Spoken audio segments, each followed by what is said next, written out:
I met Trish and Flo? Let's see. It was a hot, sunny day in June. It was a cold, windy May day. I'm pretty sure it was the 35th. I was walking through the Central Park Zoo because my aunt had gotten me tickets to go. The rain falls down. I cried when it fell.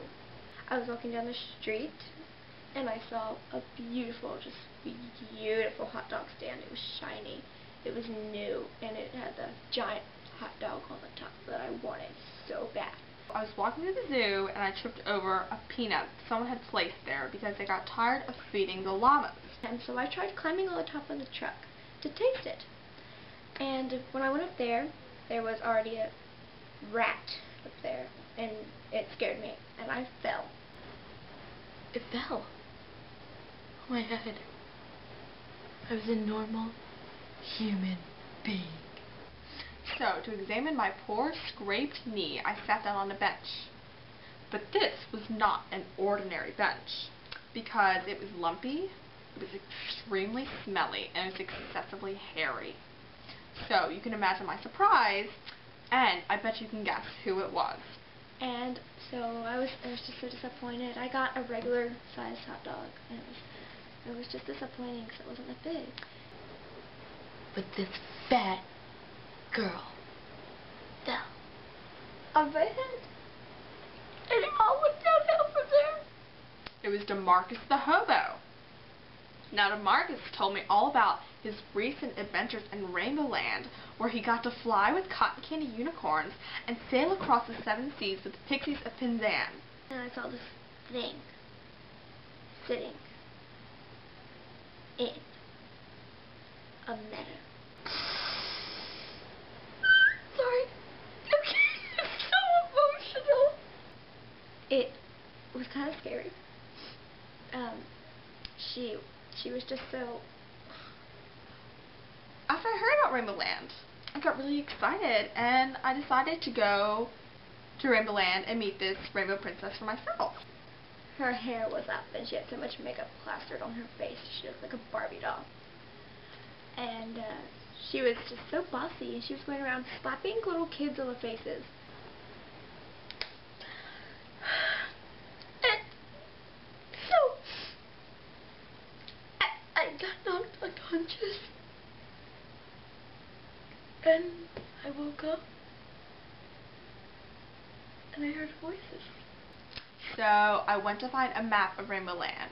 It took me 45 years, 6 months, and 21 days. Because they wouldn't get her her copy. Saying, "You dumb idiot! You're supposed to get those tree cookies for me, and it was just..." But I finally found the map, and it was in the pocket of a sneaky hobo named Flo. That's me. Flo, shut up. Can we start over? I'm sorry.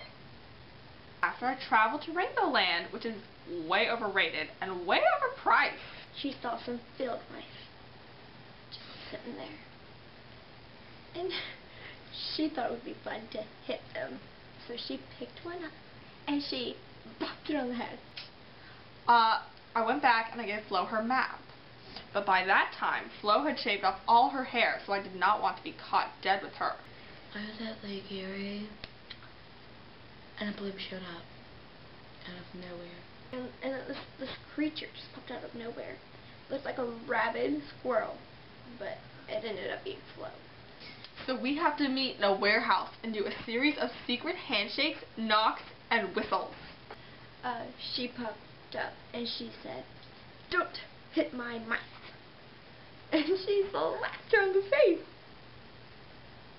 It was pulled down by an angry hippopotamus. Flo and I stayed in that warehouse for 9 months waiting for her hair to grow back. After Flo slapped Trish on the face, Trish got so upset. Steam started coming out of her ears and her face was just so red, and she was just... But it was Gladys who was the hippopotamus, and Trish was behind the hippopotamus. So, After we walked out with Flo, we saw this beached whale on the sidewalk. It turned out to be Gladys. She kind of tried choking Flo, but that didn't really work. Flo felt hungry, so we decided to eat some whale fat, but it turns out that she wasn't actually a real whale. She was just really fat, so it looked like a real whale, and to this day Gladys looks very whale-like, so I really don't know. Yep. So today we still sometimes occasionally go and hit field mice on the head. I miss those days. And that's pretty much the story of how the Couch Girls met. After that day, we've been pretty close.